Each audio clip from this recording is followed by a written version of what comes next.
Welcome to Infectious Laughter Podcast. Where real, ridiculous, and relatable moments from working in healthcare are shared. We respect HIPAA because it's real and we like our licenses. Now let's do this with culture and sensitivity. How about now? I can hear you. How do I sound? No delay. I sound gorgeous? Yes. Does it look like I'm recording? You are recording. Okay, well, I guess that's all we need. Okay. So, like episode 2. Take 3. I don't even know how many. Take 3. Okay. Well, welcome, Nancy. We're back. Yes. Yes. And today we are talking about Animal bites. I don't see a lot of that where I work. Okay. We have had people come into the ER Sure. recently with squirrel attack. I don't know what that entailed, but they did not come. They were not admitted to the floor. Okay. Well, I think it would entail a squirrel biting somebody. Probably. A lot of people thought, well, she came to see if she has rabies, but you wouldn't know immediately unless you brought the squirrel with you. Oh, God, please don't bring animals to the ER with you. No. Yeah. No. But that's true. So there's no way to know if you've been exposed to rabies until you've already gotten rabies. And you don't want to get rabies, so you need to prevent rabies. If you don't know for sure that the animal had rabies, you have to do the preventative measures. Right, which entails a vaccine or aka a rabies shots. Right. Right. Which when I was growing up, everybody talked about how horrible that is, and it's a series of shots in the stomach, and it's very painful. Apparently that's not true anymore. Correct. So it's 4 shots given. I have it written down, Nancy, so I can remember. These shots are given. They're like maybe a week apart, several days apart, an hour apart, like labor. Oh, here we go. Contractions. Yeah. Oh, you didn't have any children, did you? No. No. So You can tell. they're given in the arm, the deltoid, on day 0. So the day you come in, Mm-hmm. day 3, 7, and 14. Well, that seems much less horrible than what I grew up hearing about. Yeah, I grew up hearing there were all these shots in your abdomen and they were super painful and horrible. Right. I think that did used to be the case. There was some sort of... Yeah, I don't know. I mean, that's thankfully not the case now. Right. And I will say that as I think about what I used to think and what I think now, I'm glad it's what I think now. Yes. But also I wanted to say, if you have gotten that 4-shot series and you get another possible rabies bite, you only have to get 2 shots after that. Oh. So, well, if you're getting another bite, something is wrong. I mean, what are you doing that animals keep biting you? I wonder how many shots that crocodile hunter guy got. Oh, I don't know. Yeah. Do crocodiles get rabies? No, because they're not mammals. This is true. Yeah. But like he did other animals, didn't he? Yes. What about that guy? The tiger guy? Oh, the Tiger King? Yeah. Did he? And Didn't? Like that group. I'm like the only person in America during the pandemic that didn't watch that, but that's because I was working. I mean, I was working too, but I eventually just had to go, what are they talking about? And I got sucked right in, Nancy. Sucked right in. Anyway, so good points would be how high risk a shot is. Mm-hmm. Right? Or a shot. Oh, a bite. A bite. Yeah. Thank you. Yeah. And so we'll get into that when we get into education time. But I do have some stories to share. Oh, goody. Yeah. So I'll start with, I was told by a coworker who worked in a different state that he was on the day when a woman came into the ER with a raccoon attack. She was extremely high on a substance, I don't recall what it was, and she thought the raccoon was her boyfriend. So she picked up the raccoon from the backyard and tried to kiss her boyfriend, the raccoon, and the raccoon was not down for that. Does her boyfriend have 2 black eyes or? Or he's really hairy? And I mean, larger than a cat, but smaller than a dog? I don't know. I don't know. But those things have some serious claws and some serious teeth. Their hands are almost human-like. Right. Because they can grab at stuff. But I suppose if you're high on a substance, none of that would mean anything to you. Right. Right. Did she try to kiss it on the mouth? I would imagine. I mean, I don't know how much she's kissing her boyfriend's hairy back or whatever.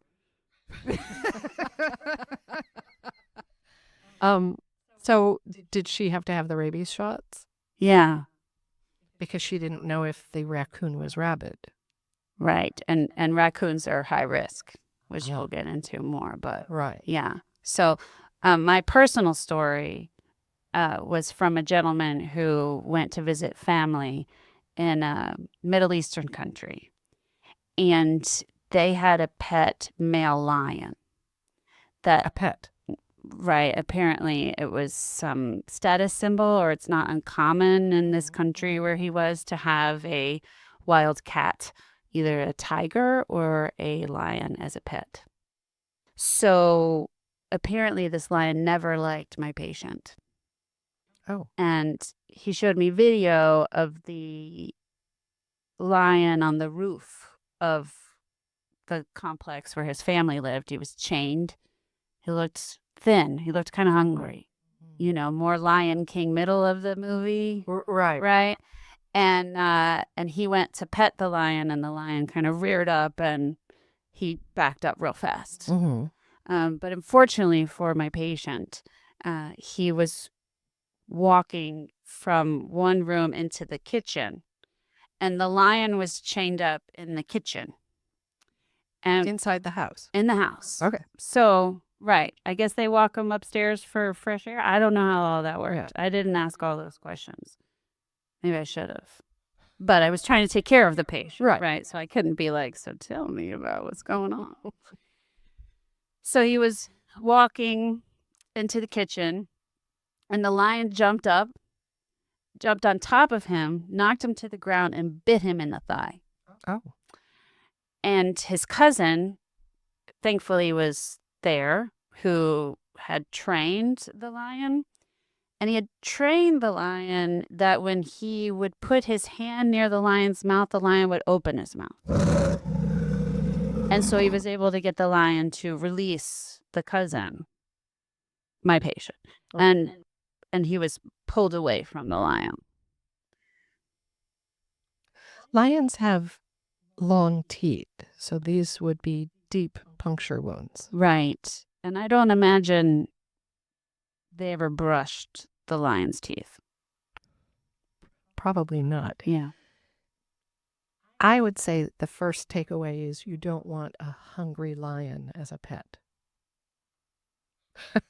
I would say I don't think I want a lion as a pet, but if that's your first takeaway, Nancy, yes. So at any rate, yeah. He was taken to the hospital in said country, where he was given 1 shot of an antibiotic and sent on his way. And then he flew home, which took about a day.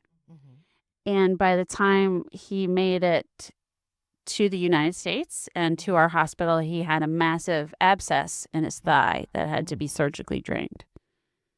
So an abscess is a pocket of pus under the skin. Right. And he was very uncomfortable. And probably septic. I can't remember if he was septic or not, because believe it or not, this was during COVID times, But he was on a floor of the hospital that is not typically used. It was sort of an overflow. Every time I go over there, I think of my guy. Yeah. I went down a rabbit hole researching this a little bit for this podcast. And if I pick a random country I picked Pakistan. Okay. According to ChatGPT, Mm-hmm. in 2019, there was an estimate in Karachi, which is a big city in Pakistan, that up to 300 lions lived within Karachi's city limits and were kept in gardens, rooftop cages, or farmhouses. Wow. Yeah. Are lions a natural animal in Pakistan, or are they imported? All right, I didn't research That you didn't research. But they are bred in Pakistan, I think, to be pets to the wealthy. So then I wanted to know, well, in the U.S., how many lions? I don't think that's legal. Maybe to keep them outside, but not inside. Okay. I have It is not down this legal. rabbit hole. It is not legal. So apparently, according to our friend, the AI. Mhm. God, I sound really old calling it the AI. Sorry. Like the Google. Yeah, the Google, the AI, the Facebook. Anyway. Interweb. Yeah. There are a few thousand privately kept lions through exotic pet collections, small private zoos, and private sanctuaries in the U.S. So then I wanted to know, obviously that sounds like a lot. It does. So, but given what's the population of the United States compared to, say, the population in Pakistan? Because then I looked up, So the U.S. I know is like 319 billion. close. So the estimated population was 343 million. Okay. And the estimated population of Pakistan was 255 million, Oh, which is a lot because it's not a huge country. right. But I also looked up another city or province, the Punjab province, Mm-hmm. and it said approximately 584 lions and tigers are housed in homes and breeding farms. And there's an estimate of 800 to 1,200 lions in Pakistan. I did not know that. That's a lot. Are there a lot of animal bites? There has to be. But essentially, through the power of math, Mm-hmm. in Pakistan, there is one lion to every 318,700 people. And the United States, one lion to every 1,014,333 people. So there's per capita more lions in the U.S. Right. Huh. But I didn't do population density numbers. Right. I didn't go that far down the hole. But if the United States is like this, Pakistan is like, Right. wait, video. U.S., Pakistan, size-wise. Right. So I would imagine It's for density. lion dense. Right. There are no private sanctuaries in Pakistan or private zoos. Right. You know. You know, the actress Tippi Hedren had a sanctuary. I think she's still around. That's Melanie Griffith's mother. Okay, thank you for telling me who that was because I had no idea. And she had lions. My mind just went to the movie The Hangover, Oh, right. where I think that was a tiger. Mm-hmm. And it was the boxer, Mike Tyson, had it. That's right.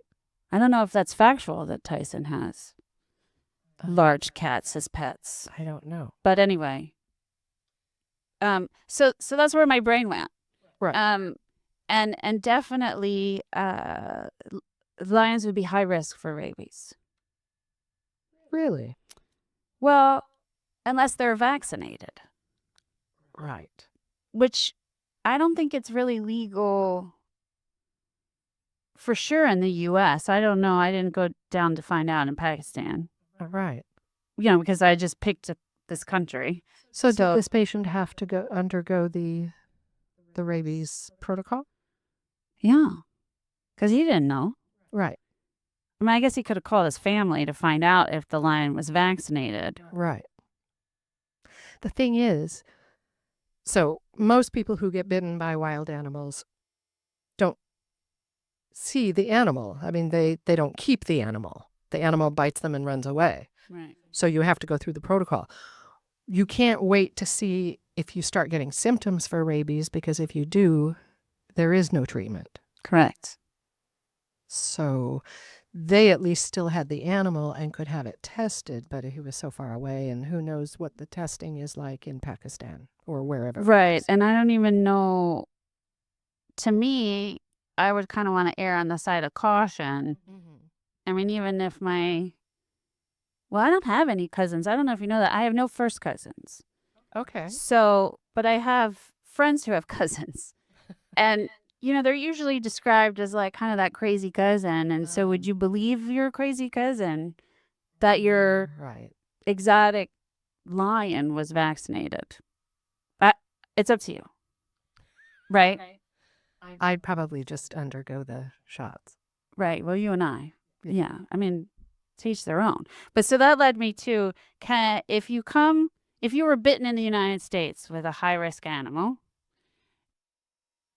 how do you get the consent for the rabies shot? There's a lot of drama with vaccines these days. Right. The rabies shot is considered post-exposure prophylaxis. Okay. So after the bite, we're preventing rabies from happening. Right. Because there's no way for us to like test your wound or your blood to see if you were exposed. It takes a long time. And in fact, you're already showing symptoms by the time you can isolate that. Right. And if you're showing symptoms, bye-bye. Right. I mean, unfortunately, it's a very painful death as well. Is rabies a virus or a bacteria? Virus. Oh, man. Oh, stumped you. How do I not know that? I'm thinking virus. Are we going to the Google? Well, I do have an app actually that pulls from literature, medical literature. So I will use that sometimes, because the Google pulls from anything. Right. So you can't believe that. Right. The AI that is at the top of your Google search is drawn from all sorts of information and has been wrong. Oh, for sure. Well, that's why I don't like when someone Dr. Googles me. Right. And says, well, Google says my whatever means this. I've had one patient say AI told them. And I said, did you just Dr. AI me? So you win, Nancy. Rabies is a virus, not a bacteria. Yeah, there you go. Oh my gosh. I hope my coworkers don't watch this episode and didn't know that. I didn't know that. It is specifically a viral zoonosis, which makes sense because that means animal based. Right. Right. So when I've actually shared this story, I've guest spoken at high school that has like a medical program. And my patient actually airdropped me the video of his bite. Oh. It was on their Ring camera. And he informed me that I was not to post it on Facebook specifically. So I have one child who's way more technologically advanced than I am. And he was able to blur faces from the video. And so the first time I guest spoke at the school, I shared this video. And the next year I came back and a girl came up to me and she says, are you the lady with the tiger bite? And I go, no, I'm the lady with the lion bite. And I have yet to share it on social media. So, right. But I do have it if you want to see it later. I would love to. This patient fared well? Yes. I mean, he got the right antibiotics. First of all, one dose of an antibiotic is not enough, right? And surgical And it would cleaning. have to be a very broad spectrum antibiotic because you don't know. The cause of the infection was not rabies. It was something else. Oh, for sure. Yeah. Because an abscess is bacterial based, right? So the bite got infected. Right. And that led to an Abscess is actually a collection of pus, which, is the body's, it's a collection of white blood cells that the body sends to a site of infection. Exactly. Right. And often we'll need surgical drainage if it's large enough, and his was. Well, and because the teeth are so long, that would be very deep. And so, unless immediately upon being bitten, he was able to cleanse the wound very deeply, which would be hard to do. Right. Yeah. Right. And I don't know what the medical care was in the country he was in. I can't speak for that. But Right. typically, now I don't work in the ER, so I had to look up, like, what's the protocol For a lion bite? for an animal bite? Yeah. So keep in mind that rabies is only with mammals. Yes. But if you have any kind of time you come to the emergency room, they're going to take your history. Yes. We need to know who you are, what medical conditions you have, Have you traveled recently? that kind of thing. And what bit you. So we do see a lot of spider bites. Sometimes people bring the spider with them. And Wow. Yeah. Most spiders don't bite and hang around. yeah, I don't know. You kill the spider and you bring it with you, and usually a Tupperware. I don't want to see that. Yeah. Yeah. Tupperware is good for so many things. Right. Like, I don't want to see the squirrel from your example. Right. Right? Because that's going to be intense. Yeah. Yeah. So anyway, we get a history to see, like, what are you at risk for? Right? How deep was it? What is this? What did you do after you were bitten? Right. Right? Did you put a towel around it and rush right to us? Did you clean it? What did you do? And if it's red and inflamed, we will often with a marker, draw a line around the redness to make sure it's not spreading quickly, because that's a whole different thing. Right. You mentioned deeply cleaning the wound. So wound management is huge. Yes. Getting it cleaned out. And then usually, if it's a cat bite, I'm going to scratch that. If it's a cat bite, prophylactic antibiotics should be given. Cat scratch? Well, there's a difference between a scratch and a bite from a cat. I actually had a patient once that a lot of the documentation or what was communicated to us was it was a cat scratch, and the patient was on appropriate treatment for that. But then when I went to speak to the patient, I said, "So tell me what happened." She says, "Well, I feed these stray cats all the time, and they're the same ones. And when I put the food bowl down, the one cat bit her on the hand. Oh. So I had to very quickly change the antibiotics." Uh-huh. But yeah, so there should be an antibiotic given. Which is why taking a history and asking these questions is important. Right. And sometimes confirming them. Sometimes patients will tell me one thing and then they'll tell my physician colleague something different. Yeah. And I don't know why that is. And sometimes they'll tell you one thing in front of their family and something different when no one else is around.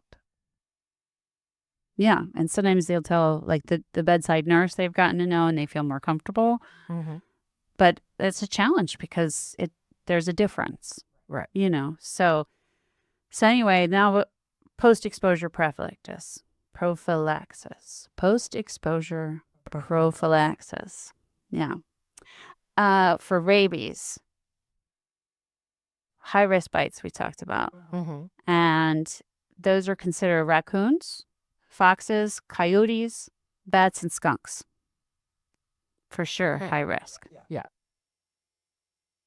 And those bites are reported to public health agencies.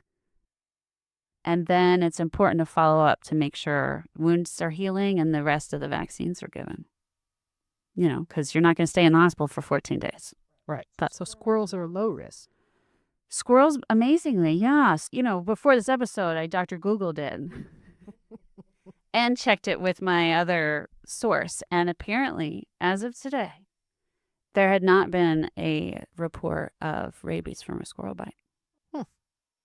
So I would still go to the hospital and have it checked. Yes. And cleaned. Because you can still get an infection. Right. And you want it cleaned, from Right. people who know how to clean wounds. Right. I thought that was fascinating because I would thought like squirrels have kind of big teeth. They do. But now squirrels are not carnivores. Mm. They eat nuts and such. And I think that might be a difference. I don't know. We'll have to Dr. Google that. But what do bats eat? Small insects. It depends on the type of bat. But yes, Yeah. bats, which are the most common. And what do skunks eat? Oh, I don't know. The only thing I know about skunks I is want. and stay back. Yeah. The only thing I know about skunks is from Looney Tunes. Pepe Le Pew. Pepe Le Pew. Oh. Mwah, mwah, mwah. So, I mean, I'm not an animal handler, right? Like, Right. yeah. Yeah. Well, maybe, a zoologist or something will contact us. Who knows? But early treatment and history definitely important, right? Yes. What symptoms do you recall about rabies? Well, everybody talks about the foaming at the mouth. And I know that has something to do with, isn't there like a hydrophobia, fear of water? Mm-hmm. So they become very dehydrated, a little loony, they kind of go crazy. Yeah, so it infects the central nervous system. So I looked that up too because I have never had a rabies patient. a rabid patient. That, I guess they do become rabid. Yeah. So if the patient bites someone, Oh. it just, Yeah. cycle goes on. So if you're rabid, Mm-hmm. I mean, where do you go? Like, I mean, I don't know. I don't know either. Huh. So sorry. Yeah. I was just like picturing that. Yeah. So 80% of people with rabies get an anxiety agitation kind of case, and 20% get a flaccid paralysis. So they can't move, but they're not rigid. Like the muscles are not contracted like in tetanus. Right. Okay. Right. So I just thought 100% of people would get the same thing. Yeah, I did too. So I thought that was very interesting. And the medical term would be clinical manifestation, but basically you start showing symptoms after 20 to 60 days from incubation or from the bite. And that progresses to neurologic dysfunction, coma, and death. And survival after symptom onset is exceedingly rare. Like almost zero. Yeah. Yeah. The 80% of people, one of the first things that people will notice is hydrophobia, like you said. They actually are so afraid of water that the sight or hearing water can cause them to go into a spasm. Oh, wow. And then they also can develop aerophobia, which is fear of air drafts. Oh. Yeah. Which would be horrible in Florida because we need air conditioning, And then they get hypersalivation. That's the foaming at the mouth. Right. And then episodes of excitement as well as hallucinations that can lead to delirium or complete confusion, convulsions, and then coma. So if a person becomes symptomatic, since there's no treatment, they must manage it somehow so that the patient is comfortable. You wouldn't just leave a person at home to go through all this. Oh, no. Can you imagine? Nobody wants all that suffering. I suppose they would be given just pain medication and sedation. Maybe. Yeah. I mean, something, because you want to make them as comfortable as possible. Right. That 80% that gets that, they die usually 7 to 10 days after symptom onset. Wow. So it's pretty fast. Yeah. And then the 20%, it just says usually the paralysis, the kind that kind of weak. Like when I think of flaccid, I think of like a cooked spaghetti noodle kind of Right. thing. Right. No muscle tone. Right. Usually starts in the bitten limb. In the what? In the bitten limb. Oh. So if you were bitten in the right Okay. arm, that's the first thing to, you can't control. It's just paralyzed. You can't move it. And then spreads throughout, leading to coma and death. But it's a longer course. It's See, I would have thought since it affects the central nervous system that the symptoms would emanate from the brain out. It's funny that the affected limb is the first thing to have symptoms. and that's the smaller percent of cases get that. Right. So I think most of us are thinking of like that rabid kind of foaming and kind of crazy, and the animal isn't necessarily giving you those symptoms. You can't say, well, was the skunk like drooling and acting crazy? Well, they may not have been symptomatic yet, Right. but they still carry the virus. Right. Yeah. For sure. So, you can't just be like, well, it was just a normal skunk. Whatever. Yeah. Yes. But I'm sure that there are areas and hospitals that deal with this on a regular basis. Yes. I would think maybe more ERs. Yeah. Like for someone to be admitted to critical care where you are with an animal bite, they'd have to be completely septic from or a have secondary been infection. severely injured by the bite. Yeah. Right. Right.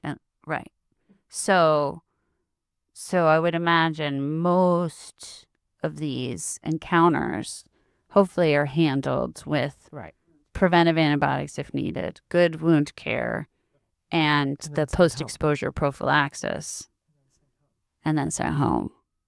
Mm-hmm. I served time volunteering for the scouts, and there was one scout who on a camp out saw a raccoon getting into a garbage, the raccoon. Okay.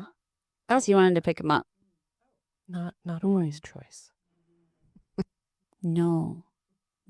And he was very upset when I hollered and told the other kids to stay away. And most of them kind of ran into a shelter area because that raccoon was out at like 3 p.m., which is an unusual thing. Now, I don't know where a lot of scouts camp and maybe don't handle their garbage the way they're supposed to. Right. And I know raccoons are often up in trees, but if they're hungry, they would come out during the day. But also if they had rabies and were becoming symptomatic, they would act a little crazy. Right. And usually the raccoons come out at night. So normally. But again, it might have been hungry. It was going into it. Well, and maybe they were used to people, finding food and stuff. I don't know. But I still, again, I'm going to err on the side of caution. Yeah. Absolutely. Because I also thought about that patient of my coworkers and who picked up the raccoon. I mean, I wanted the kid to keep his face. Definitely.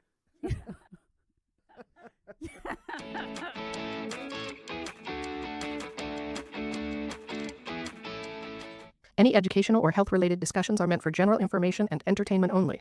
They are not medical advice and are not intended as a substitute for professional medical advice, diagnosis, or treatment. Always consult your own healthcare provider for any medical concerns or decisions. While we make every effort to ensure accuracy, we make no guarantees about the completeness, reliability, or accuracy of the information presented. Medicine is always evolving and content may become outdated.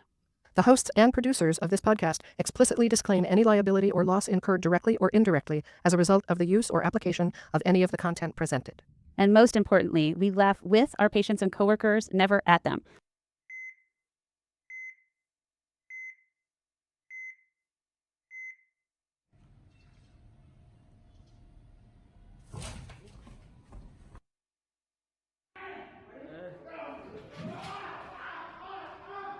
बाबा तो मना टिक ही गए आप तो हम समझ लेंगे आप ठीक जाने